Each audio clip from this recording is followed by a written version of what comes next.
Yan, ang ulam ko ngayon, umaga ay maghapon na pala yan.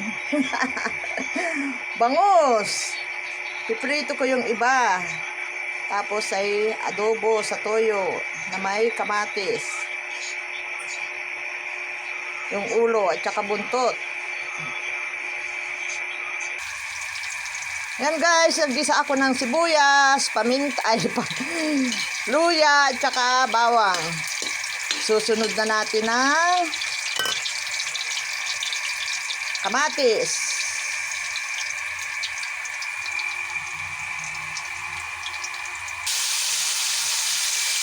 Ayan guys, ang kamatis. Parang sarsyado siya pero hindi. Kasi may toyo. Sarsyado pag naprito siya sana. Ay hindi ko na ito.